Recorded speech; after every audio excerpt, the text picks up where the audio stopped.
The wind carried the scent of smoke and sage through the wide valley that morning, curling between the pines and whispering across the roofs of the small frontier town that stood at the edge of Apache territory. The year was somewhere around 1878, and the sun had barely climbed the ridge when a lone rider came down from the mountain pass, dust on his boots, a promise in his heart, and a letter tucked against his chest that could change his life forever. Folks in the settlement had seen him before, quiet, hard-working, with a look that told of a man who'd seen too much yet still believed something worth living for waited beyond the next sunrise. No one knew exactly why he rode into town that day, but when he stopped in front of the chapel with that old brown horse breathing heavy under him, the blacksmith said softly, "That fella's got the look of a man about to make a mistake that'll haunt him forever." He wasn't a fool, though life had tested him like one. He had come to the frontier to start anew after the wars, fenced land, planted corn, fixed roofs.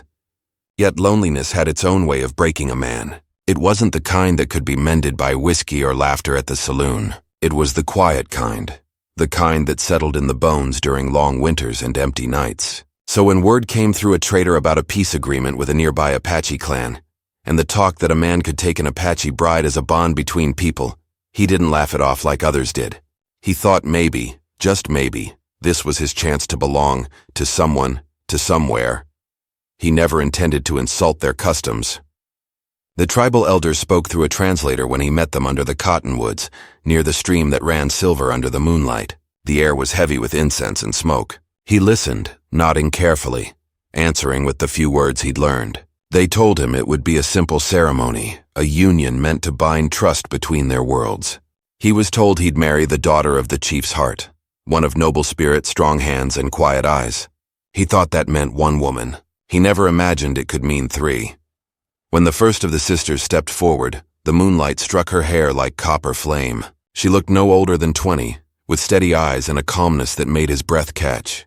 The second appeared beside her, slimmer, sharper, with eyes that studied him like a hawk waiting to see if he was prey or protector. Then came the third, youngest of them all, laughter still hiding at the corners of her mouth, though her gaze was full of daring.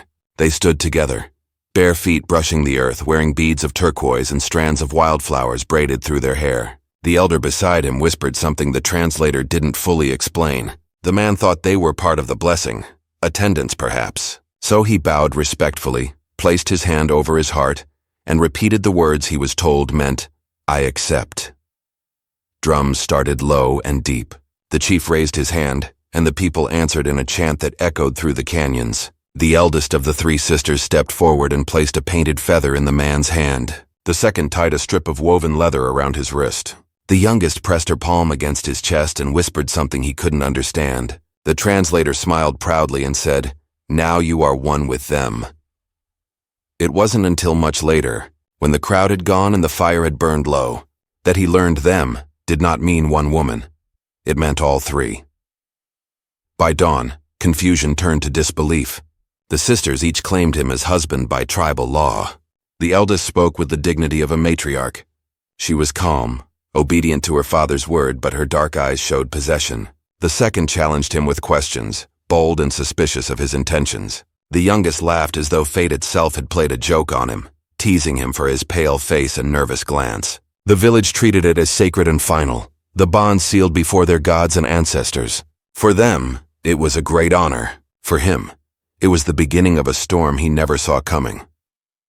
When he tried to reason with the translator, the man only shrugged.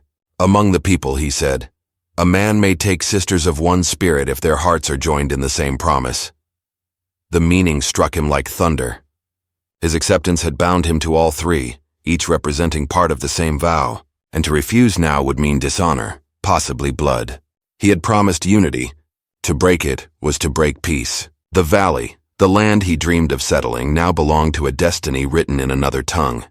The following days were a blur of tension and learning. The eldest sister rose early, tending the fire and preparing herbs. She spoke softly, guiding him through rituals he barely understood. The second followed him when he worked, her gaze always sharp, studying his ways. She questioned his habits, his language, even his silence. The youngest roamed freely, barefoot among the horses, often vanishing into the woods and returning with wild berries or laughter that filled the air. The man tried to act with respect, building a small shelter near the edge of the camp where he thought he might live quietly.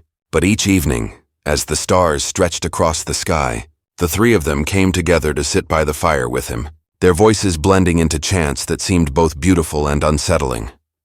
The villagers watched closely. The union wasn't just about love, it was about survival. The tribe was surrounded by growing tensions, and their peace with the settlers was fragile. His marriage had become a symbol of that fragile bridge. Every glance, every word carried meaning. If he failed to respect their customs, the peace could collapse like dry earth under hooves. Yet deep within he struggled with questions no one could answer. How could a man's heart divide itself three ways without tearing apart? One evening, as a storm rolled across the horizon, the chief summoned him to the sacred lodge. Smoke drifted thick as the elder spoke. "You think you chose one path," the old man said through the translator. "But the mountain gives not one shadow, it gives three. Each daughter will test your truth. Only when all are bound to you in spirit will the land accept you as its own." The man left the lodge shaken, rain pounding against his hat, thunder rumbling through the cliffs. He looked toward the sisters' dwelling, where candlelight flickered behind hides, and wondered if he had been chosen by fate or trapped by it. That night, the eldest waited for him near the fire, her hair loose and her voice quiet. She told him that the spirits were watching, that unity was not found in words but in endurance. The second sister appeared, holding a knife carved from bone, laying it before him as a symbol of courage. The youngest came last, her laughter gone, her eyes serious as she whispered, "You think you can choose who to love, but the mountains choose for you." Then the wind howled through the valley, scattering embers into the night. The next morning, he found markings near his shelter, painted signs, red and black, drawn in patterns he didn't know. The translator paled when he saw them and said, "The sisters have begun the trial." The man asked what that meant, but no one answered. The people of the tribe began to watch him differently now, some with pity, others with quiet awe. Each sister behaved as if the test had already begun, kind one moment, distant the next, drawing him deeper into a mystery older than any law he knew. He tried to leave once, saddling his horse before sunrise, but before he reached the river, the youngest appeared in his path, silent as a shadow. She said nothing, only pointed to the ridge where smoke rose in the distance. His farm, his cabin, everything he had built, burning. "There is no going back," she said softly. "You are bound." Her words sank into him like a blade. He turned back toward the mountains, toward the camp where three fates waited under the same roof, and as the sun broke through the mist, the man realized the truth. He hadn't married into peace. He had stepped into a bond of power, ritual, and consequence that stretched far beyond his understanding. Each of the three sisters carried a secret, and somewhere between them lay his redemption or his ruin. The story of one man marrying one Apache girl had turned into a tale whispered across the plains, and before long, even the townsfolk in the valley would speak his name with awe and warning. But for now, he stood in silence before the lodge, the wind stirring the feathers tied to the doorway, and the faint echo of a drum beating deep in the mountain, steady, patient, like a heart waiting for what comes next. The day after the markings appeared, the man woke to the sound of distant drums and the scent of wet earth. The rain from the night before had turned the mountain trail into thick mud, and mist still clung to the trees. The village moved quietly that morning, too quietly. He could feel something shifting, like the calm before a storm. The three sisters were nowhere near his shelter. Only the youngest's laughter echoed faintly through the woods, fading as if she were teasing him to follow. He didn't, not yet. He sat by the fire, staring at the strange symbols drawn across the ground. Each mark was made with care, lines that curved like rivers, dots that framed circles. They weren't random, they were messages. When he asked the old translator again what the symbols meant, the man only said, "They watch you now. The spirits test your truth, but truth about what?" He hadn't lied. He hadn't even spoken enough to twist meaning. Yet the more he tried to reason with this new life, the more he realized reason had little place here. This was a world that ran on belief, not logic. To survive it, he'd have to learn the difference. The next few days revealed more than he wanted to know. The eldest sister, quiet and graceful, watched him like a guardian. She rose before dawn, grinding herbs into powder, mixing them into clay pots and whispering to the smoke. Once he asked what she prayed for. She answered, "Balance." When he pressed further, she looked at him for a long time and said, You brought imbalance. Now balance must return." Her words lingered, heavy but unclear.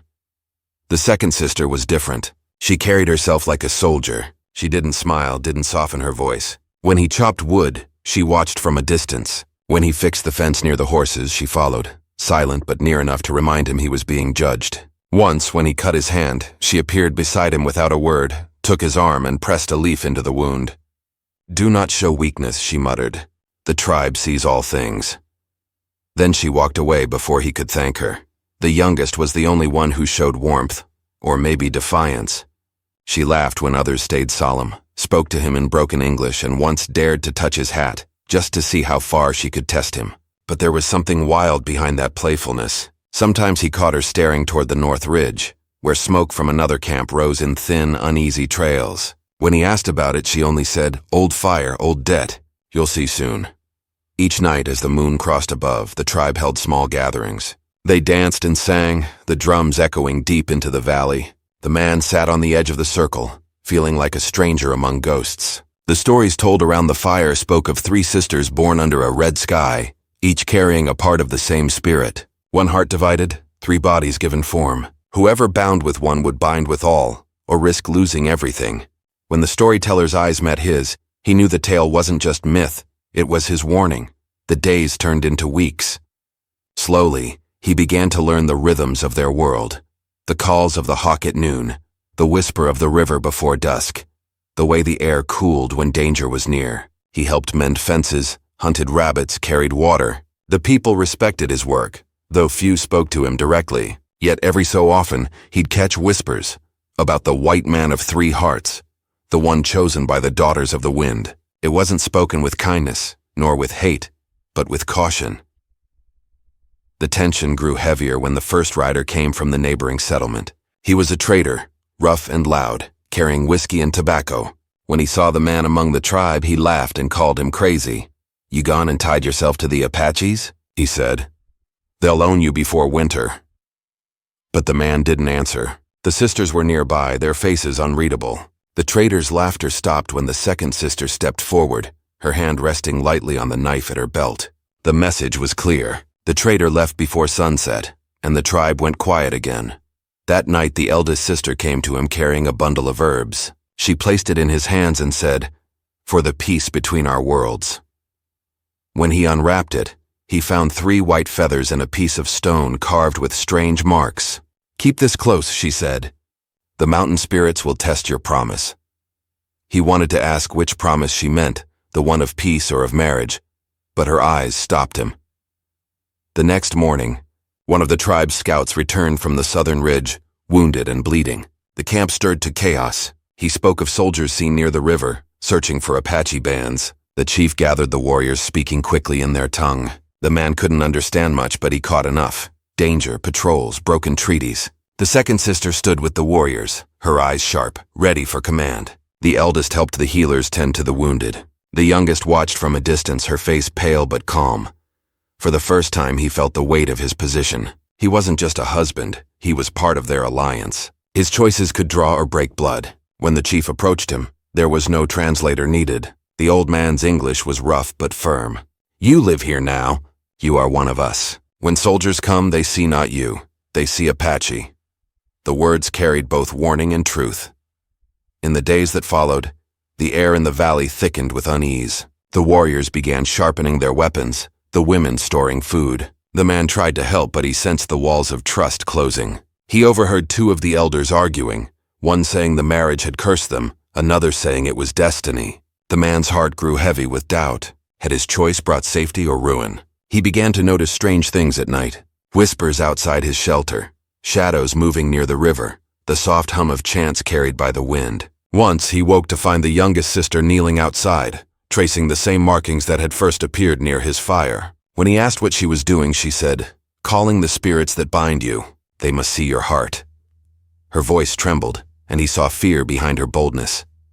The next evening, a storm rolled across the valley again, just as it had the night of the ceremony. Lightning cracked through the dark clouds, and rain fell in sheets. The sisters gathered inside the lodge with him, their faces lit by the flicker of the fire. The eldest spoke softly, telling the story of a time when the mountains punished those who broke vows made under their watch. The second said nothing, sharpening her knife slowly, her eyes glancing toward the door. The youngest clung to a small carved charm, whispering in her tongue words he couldn't understand. Suddenly, a loud cry echoed outside. A man's voice, one of the warriors calling alarm. The chief's guards ran past the lodge, their torches fighting the wind. The man rose, but the eldest caught his wrist. "Not yet," she said firmly. "This storm is not from the sky."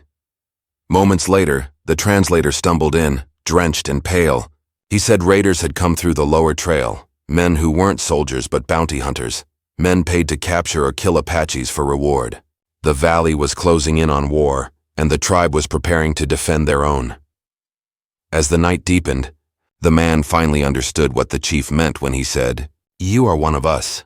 His life was tied to theirs now.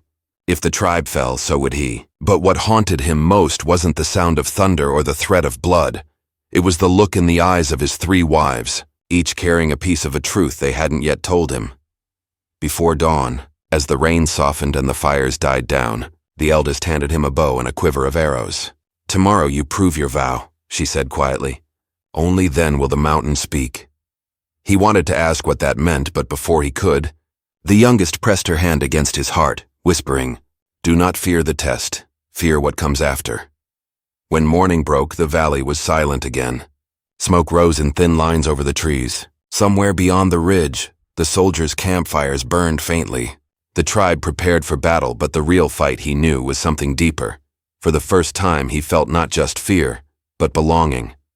And that terrified him more than the sound of drums calling men to war. The morning came with a heavy quiet, the kind that felt like the earth itself was holding its breath. Smoke from the campfires hung low in the mist, curling around the lodges and drifting toward the hills. The man stood near the river, washing the night's dust from his hands, watching his reflection blur in the current. He hadn't slept much. His thoughts ran in circles, tangled between fear and duty. The eldest sister's words still echoed in his head. "You prove your vow." But what vow was left to prove when every breath already felt like a trial? The water ran cold, and when he lifted his gaze, he saw the second sister watching from across the bank, her arms crossed, her eyes unreadable. Without speaking, she motioned for him to follow. He hesitated, then crossed the shallow stream, his boots sinking into the mud. She led him toward the woods beyond the camp, where the trees stood tall and close, their branches cutting the sunlight into narrow stripes. For a long time, neither said a word. When she finally stopped, she turned to him and asked, "Why did you come here?" Her tone wasn't cruel, but sharp enough to cut through the morning stillness. He tried to answer honestly. "I came because I was tired of living without meaning. I thought this could be a new start." She studied him, her jaw tightening. "A new start for you," she said. "But what of us? Did you think what your coming meant to our people? To us 3? He opened his mouth but had no reply. She continued, "The tribe sees you as a bridge, but the spirits see you as a test. You belong to 3 hearts that beat differently. You must learn which one will carry you through the storm." Then she left him standing alone among the trees, her footsteps fading into the forest. That night, the fire burned lower than usual. The chief's warriors gathered at the edge of camp, speaking in hushed tones about soldiers moving closer to the valley. The man listened from a distance, pretending to repair his bowstring while his thoughts turned elsewhere. The eldest sister sat beside the fire, weaving a piece of cloth, her movements slow and deliberate. The youngest moved between the people, handing out water, her laughter subdued but still brave. When she caught the man's eye, she smiled faintly before disappearing behind the lodges. Later, as the moon rose, the eldest motioned for him to sit with her. She said softly, "The soldiers are not the only danger. There are whispers from the north, other tribes hungry for land and vengeance. If they find out the chief gave his daughters to a white man, they will come." Her voice carried both warning and sorrow. He asked, "Then why did your father agree to it?" She looked up at him, her expression heavy. "Because the land is changing faster than we can hold it. He thought this bond could keep peace between 2 worlds. He thought love could save what war could not." Love. The word struck him harder than he expected. He had never thought of love in this place, not yet. There was respect, curiosity, perhaps affection, but love felt like a luxury no one here could afford. Yet when he saw the youngest sister later that night, sitting alone by the river, humming a tune he didn't recognize, something inside him stirred, a quiet warmth he didn't want to admit. He sat beside her, neither speaking for a while. The moonlight caught the silver in her eyes and she whispered, "They say when the river runs high, the spirits walk among us." "Do you believe that?" He answered, "I don't know what I believe anymore." She smiled sadly.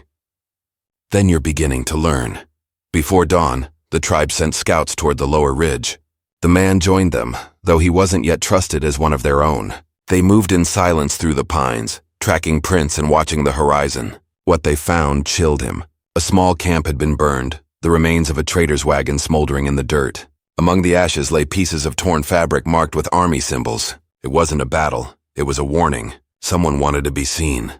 When they returned to camp, the air felt heavier. The second sister reported to her father, her tone calm but urgent. The chief ordered preparations, arrows sharpened, supplies hidden. The man noticed the youngest slipping away again, this time toward the path leading north. He followed quietly until she stopped near a cluster of stones carved with strange symbols. "You shouldn't be here," she said without turning. He stepped closer. "Neither should you." She finally faced him, her eyes fierce. "You don't understand. The others think we are safe here, but the mountain spirits are angry. The vow you made binds more than hearts, it binds fate. If you fail, they take all three of us." He felt his stomach tighten. "Fail what?" he asked. She didn't answer, only pointed toward the highest peak in the distance. "The trial begins there. When the moon is full, you'll know." Then she walked past him, her shoulder brushing his as she passed. For the first time, he noticed a tremor in her voice, a fear she tried to hide. That evening, thunder rolled again. The valley trembled with the weight of unseen forces. The tribe gathered in a circle and the shaman began chanting, sprinkling smoke into the air. The man stood behind the sisters, unsure if he was witness or subject. The chant grew louder until even the wind seemed to obey it. The shaman spoke words he couldn't understand, then turned toward him. "3 sisters share your vow," the old man said in rough English. "But one carries your truth. When the storm passes, only one bond will remain. Choose with care." He felt the eyes of the entire tribe upon him. He wanted to speak, to protest that this was madness, that he never asked for such fate. But the words died in his throat. The eldest lowered her gaze, the second stood proud, and the youngest looked away. The tension was unbearable. That night he couldn't sleep. The fire crackled softly, the air heavy with smoke. The eldest approached him again, bringing a small wooden carving of a hawk. "My mother gave this to me before she passed," she said. "It means strength to face what cannot be changed." She placed it in his hand, her fingers brushing his just long enough for him to feel the weight of what she carried. Responsibility, sorrow, faith. Moments later, the second sister appeared, holding a different token. A small piece of red cloth tied with sinew. "Keep it on you," she said. "It will protect you from fear." When he asked what kind of fear, she only said, "The kind that makes men forget who they are." Near dawn, he found the youngest by the river again, tossing pebbles into the current. "You shouldn't talk to the others tonight," she whispered. "Not until the storm passes." He asked why, and she said softly, "Because one of us will not forgive you." The following days blurred together. Soldiers were spotted near the valley's edge, and tension rose with each rumor. The man tried to help fortify the camp, but every glance, every silence between the sisters felt heavier, as if unseen forces had begun to draw lines between them. The tribe believed the trial of the vow had begun, though no one could explain how it would end. One afternoon, while hunting near the ridge, he found something that turned his blood cold.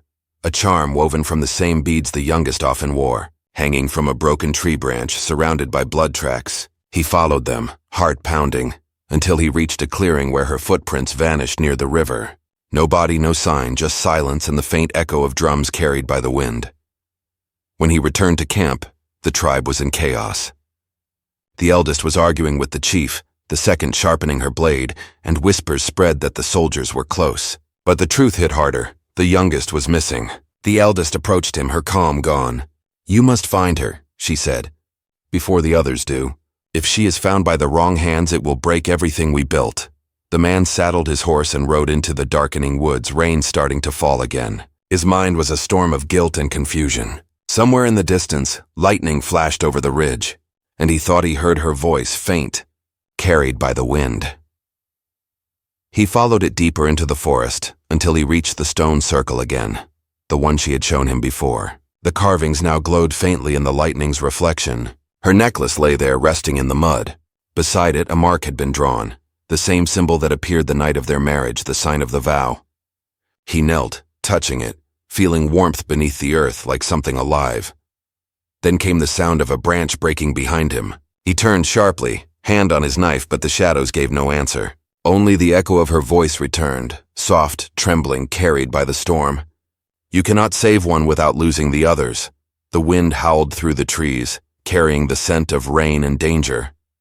The man looked toward the mountains, where thunder rumbled like distant drums. He realized the real battle wasn't with soldiers or raiders.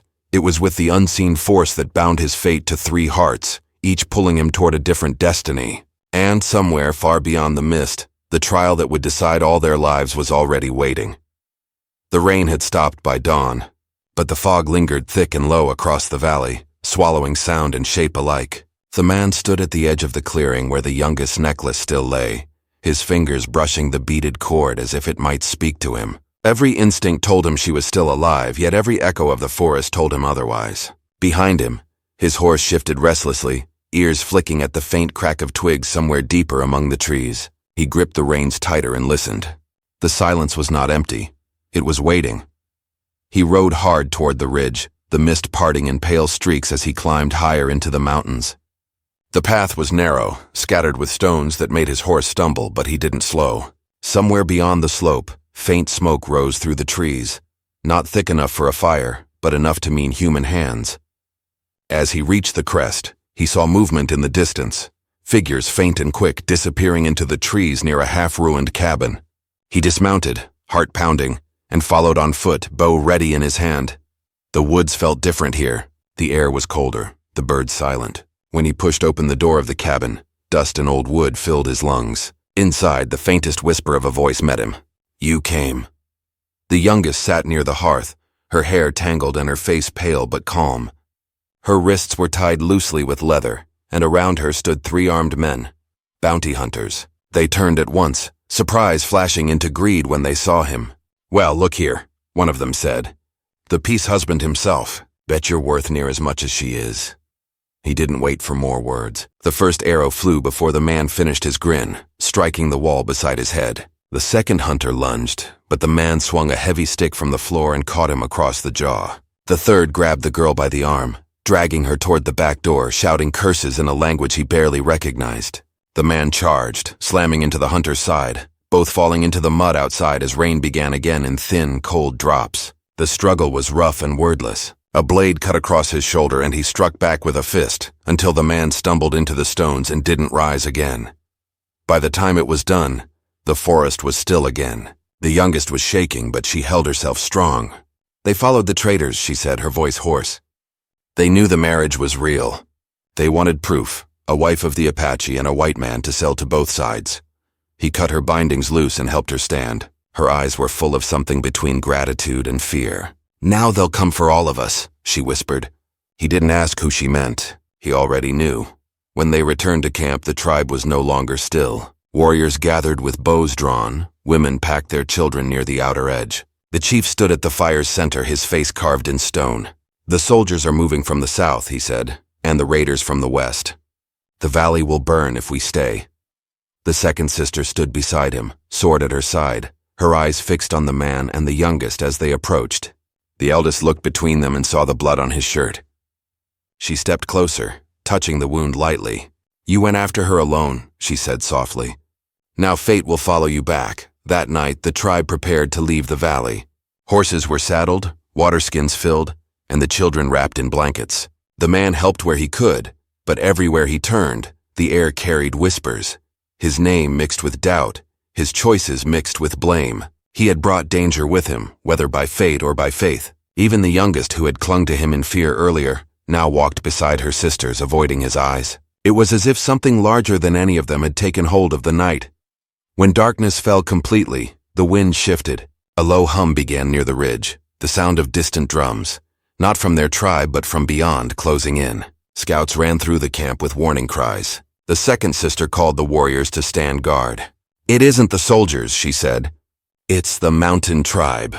Her voice was steady, but the glint in her eyes betrayed tension. They've come to claim what they believe was stolen, the promise bound by your vow.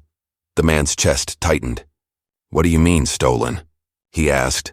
But before she could answer, the eldest spoke, her voice carrying over the fire. Long ago, she said, our mother's people made a covenant, 3 daughters bound by one spirit to wed one man chosen by the mountain. The one who accepted would join our fates, not just ours but our tribe's. But the mountain does not forget. When outsiders break its balance, the old spirits come to collect. Thunder cracked across the valley, and all talk stopped. Lightning flashed, showing figures moving along the ridge, dark silhouettes with torches and boughs. The mountain tribe had arrived. The youngest grabbed his arm. They don't want blood, she whispered. They want the vow restored.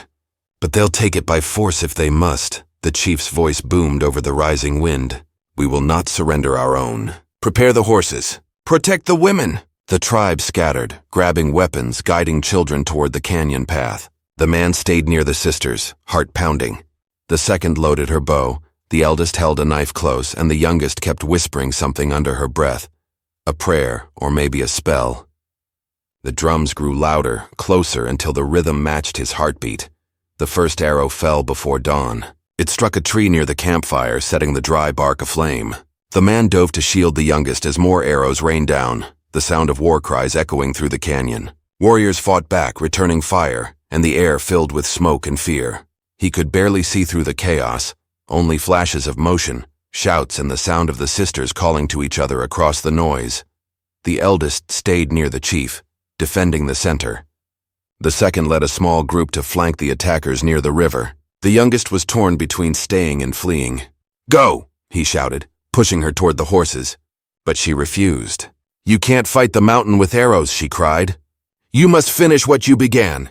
Before he could ask what she meant, the ground shook, literally trembled under their feet. The fire collapsed, and the sky darkened as clouds rolled in from nowhere. A roar echoed through the valley, not thunder but something deeper. Even the warriors paused, glancing upward as if the earth itself had come alive. The chief shouted to the shaman, who began chanting frantically. The 3 sisters turned toward the mountain, where a column of light broke through the storm.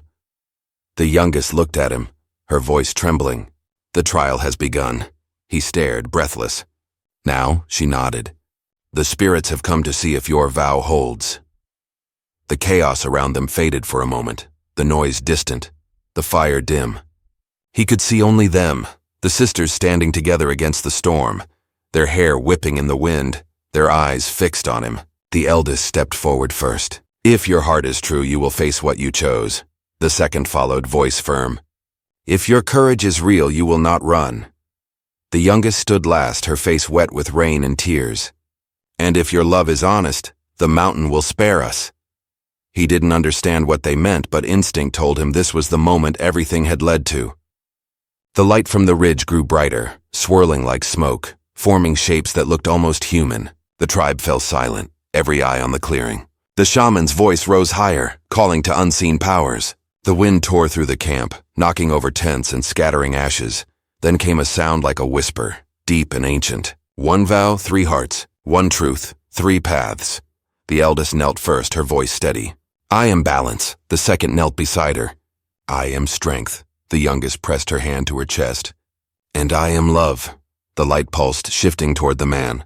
He felt heat rise in his chest, as if fire burned behind his ribs. He tried to step back, but his feet wouldn't move. Every heartbeat echoed through the valley, the rhythm of drums now within him. He realized the mountain wasn't calling them. It was calling him.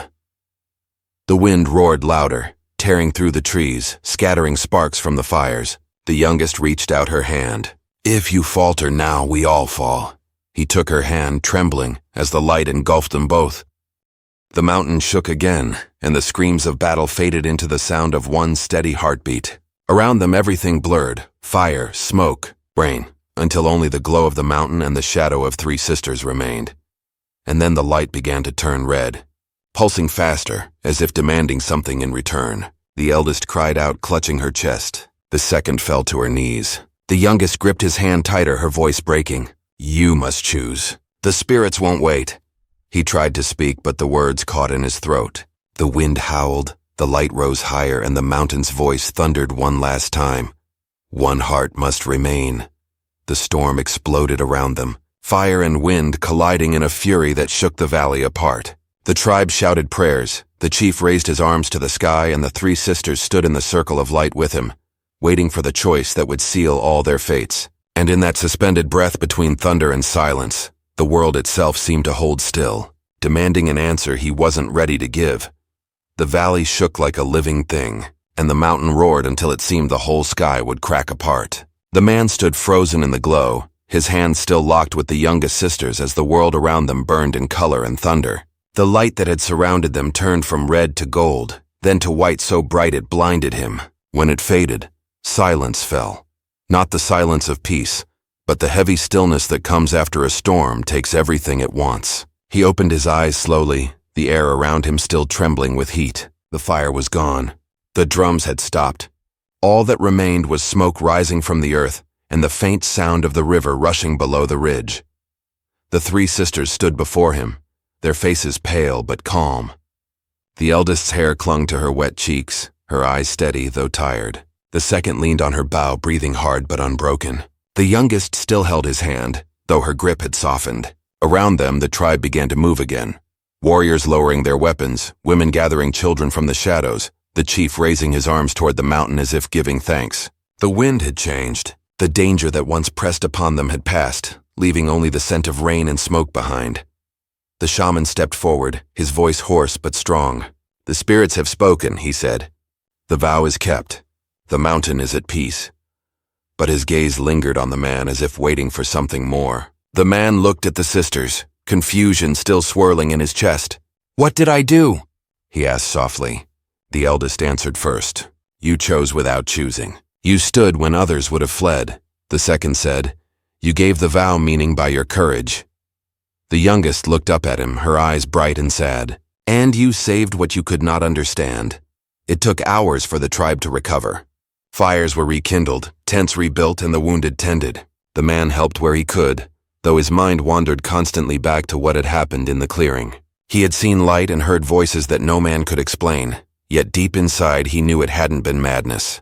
Something ancient had been resolved that night. The raiders who had attacked fled into the storm and never returned. The soldiers who had been moving through the southern ridge turned away, perhaps spooked by the strange thunder that rolled through the mountains. Peace had returned, though it came at a cost that words could not measure. The next morning, the air felt lighter. Birds sang again in the pines, and the river glittered under the sun. The man stood near the edge of camp, staring out at the open valley now washed clean by the rain. The eldest sister joined him quietly, her presence calm and warm. "The spirits accepted your heart," she said. "They saw truth where even you could not." He turned to her, uncertain. "Then why do I still feel like something's missing?" She smiled faintly. "Because peace is never full. It is only the space between storms." The second sister approached soon after, carrying a basket of arrows to repair. Her expression was thoughtful. "The others look to you now," she said. "You became part of us last night. You carry our mark." He looked down and saw faint red lines still on his palm, symbols from the vow, glowing slightly under the morning light. "Will they fade?" he asked. She shook her head. "Not while you remember." Then she walked away, her steps sure and grounded, the same strength that had carried her through every trial. It was the youngest who lingered last. She found him near the river that afternoon, the same place they had first spoken about spirits and shadows. She stood in silence for a while, then said softly, "I thought you would choose one of us." He hesitated before answering. "Maybe I did. Maybe I chose all of you in a way I didn't understand." She smiled, though her eyes shimmered. "The mountain knew. It saw what we couldn't. Our hearts are one spirit, bound by the same vow. You weren't meant to belong to one alone. You were meant to belong to what joins us." He didn't know how to respond. The water glimmered, carrying their reflections downstream. "So what happens now?" he asked. She looked toward the horizon where the sun dipped behind the cliffs. "Now we rebuild. The land will heal, and so will the people. You will stay, if your heart allows it. But if you choose to leave, the mountain will not hold you." She reached into her satchel and pulled out a small charm carved from bone, the same kind her mother had once worn. She placed it in his hand, to remind you that not all promises are chains, some are bridges. Then she turned and walked back toward the village, her figure fading into the golden light. Days turned into weeks. and the rhythm of life returned. The tribe began planting again near the riverbank, the soil still rich from the flood. The children laughed, the elders told stories of how the mountain roared but spared them, and the sisters each took their place in the village, guardians, healers, and teachers. The man built a small cabin near the edge of the settlement, not far from where the ceremony had first bound their fates. The people accepted him now, no longer as a stranger but as one who had stood between worlds. Every so often, he would ride down to the town below to trade goods or bring back salt and tools. The settlers still spoke of the night the mountain flared with light. Some called it a storm of fire. Others said it was the wrath of God. He never corrected them. He only smiled, knowing the truth was older than any of them could imagine. When he returned to the valley, the sight of the three sisters waiting by the river always made the long ride worthwhile. Over time, he learned to live between both worlds. The Apache taught him their ways, the seasons of the hunt, the songs of the harvest, the meaning behind every mark carved in stone. He shared what little he knew of farming and building, and together they found balance. Though the mountain's shadow still loomed large, it no longer carried fear. It stood as a reminder, a keeper of vows and witness to change. As the years passed, stories spread about the man who had taken 3 brides not by choice, but by destiny. Some told it as legend, others as warning. They said the mountain had chosen him because his heart was divided but honest, and only such a heart could bear the weight of 3 spirits joined as one. Whenever travelers passed through the valley, they spoke of peace where there had once been blood, and of a tribe that lived by the law of harmony rather than vengeance. In quiet moments, the man often sat by the river, watching the current slip past, carrying memories downstream. He still bore the faint red marks on his palm, though they had faded to almost nothing. Sometimes when he traced them, he thought he could hear the distant echo of the drums that had once called the mountain to life. The sound no longer frightened him. It reminded him that even in chaos, there had been purpose. One evening, years later, as the sun burned orange over the ridge, he stood beside the eldest sister, now older, her hair streaked with silver. "Do you ever wonder why it happened this way?" he asked. She smiled gently. "Because love is not meant to be simple. It's meant to teach." He looked out toward the valley and nodded. "Then I've learned more than I ever thought I could." The second sister joined them soon after, setting down her bow and taking a deep breath of the cool air. "The land is quiet again," she said. "It feels alive." The youngest arrived last, her laughter still light as wind. She carried a child in her arms, small and bright-eyed, with the same copper strands in her hair that once caught the moonlight. She looked up at him and said, "The mountain watches, but it smiles now." He reached out, brushing the child's tiny hand. "Then it knows peace at last," he said softly. The river glistened as the last of the sunlight disappeared behind the peaks. The valley that had once been a place of conflict now breathed in harmony. The drums no longer beat for war but for celebration, echoing softly through the night. And though no one spoke it aloud, they all knew that the man who had once come seeking a single bride had found something greater: belonging, balance, and love that lived beyond the measure of words. As darkness settled over the land, the man looked toward the mountain one final time. The faintest flicker of light glowed near its summit, as if the spirits themselves watched from afar. Content, he bowed his head in silent gratitude, then turned toward the village where laughter and firelight waited. The wind carried the scent of cedar and smoke, the sound of life continuing, proof that peace, once earned, could endure even where war once tried to grow. And in that valley between 2 worlds, under the watch of a mountain that had once tested his soul, the story of the man who married 3 Apache sisters became not a tale of conflict, but one of unity, the kind that lasts long after the last echo of drums fades into the quiet heart of the land.